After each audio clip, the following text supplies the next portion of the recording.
Hi, I'm Roberta. Welcome to my kitchen. Today I'm going to show you something that I think you're going to fall in love with as much as I have.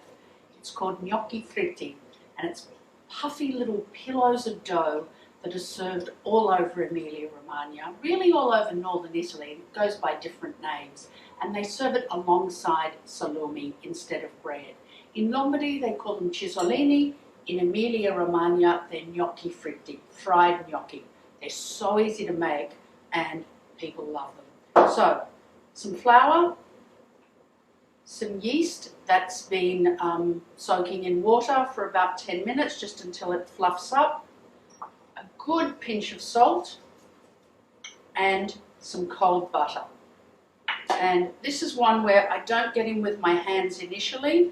I find it's easier to get in there with a scraper. We're not rubbing the butter in, we're actually going to knead it in. So get in there, cut it all together with a hard plastic spatula or pastry scraper, and then once it starts to come together, you can get in there with your hands and bring it together into a dough. Then it's coming out onto this board and we're going to knead it until it's smooth.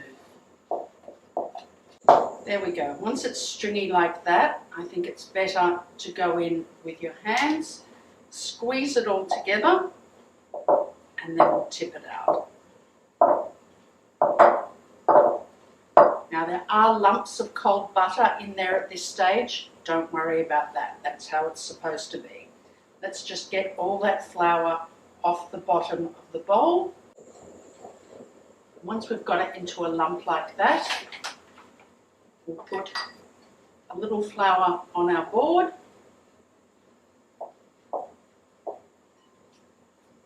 and we'll knead.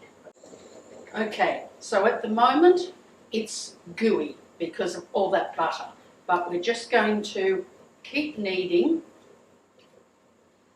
A wooden bench is best if you have one, otherwise make do with whatever you've got. And it is going to stick a little bit at the moment because of that butter. That's fine. In about 5 minutes, that butter's going to be amalgamated through the dough and it'll be lovely and smooth. So there we go. After about 5 minutes, that's nice and elastic. There's no trace of that butter now. We can shape it into a ball. Pretty rough ball at this stage, but that's okay. Roll it in a little of the flour that's left on the board. If there isn't any, just get some extra and dust it lightly in flour. I'm just going to pop that in a clean bowl with a cloth over it and leave it for an hour or so until it's doubled in size. Make sure it's somewhere warm, not too hot, but warm and out of the draft. Our dough's been resting for about an hour and you can see it's doubled in size. So it's nice and squishy. Now we're just going to roll it out so we can cut it. And spread our flour out a little bit more. Now you want this relatively thin, 2 to 3 millimeters, and try and keep it rectangular because we're going to cut it into 5 centimeter squares. And this is actually one where it might be slightly OCD, but I do get the ruler out and I'll show you in a minute. All right, I think that's about the right thickness. Now let's get my trusty ruler out and see what we can do, because you can make these smaller. You can make them into cute little 3 centimeter ones, but I like the 5 centimeter ones. So if we cut it off there and there, we can just get in our 15 centimeters there. So this is where I find it's worth getting the ruler out and marking out your 5 centimeters. Then you can roll. If you've got a nice little ridged cutter like this, scalloped cutter, use it. Otherwise, just a knife is absolutely fine. And we can re-roll, well that's a bit wonky that one, we can re-roll these offcuts or we can cut them into irregular patterns. These ones I quite like to do like this and pop them in just as something a bit different. This one, cross there, cross there. 1, 2, 3, 4. That looks about right to me. 1, 2, 3. They're going to be slightly larger.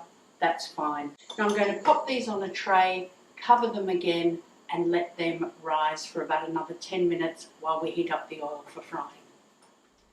So our gnocchi have been sitting for about 10 minutes. They've puffed up slightly. Our oil passes the sizzle test with the wooden spoon. I find they puff up best if you put the soft side, the side that's been in contact with the plate, in first. And they are literally only going to need about a minute each side. 4 or 5 at a time, depending on the size of your pan.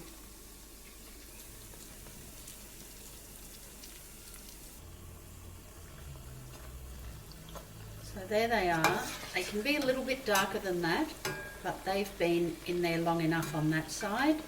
Flip them over and another minute or so on that side. If you find that they won't turn over because they're so pillowy, you can just hold them down slightly with the strainer. And there they are, out onto a paper towel lined rack to drain, and the next few go in. And so here we have them, our beautiful gnocchi fritti. Whether you cut perfect little 5 centimetre squares, or whether you trim the offcuts into triangles, or even these little irregular bits at the end. Beautiful with salumi. In Emilia-Romagna it would always be prosciutto di Parma, some of that gorgeous mortadella which hails from Bologna, culatello quite often, and some of their beautiful salami. If you're pescatarian, these are just as good with some gorgeous smoked salmon. And I have some beautiful wild salmon from Scotland actually, smoked locally by Harris Smokehouse in South Australia.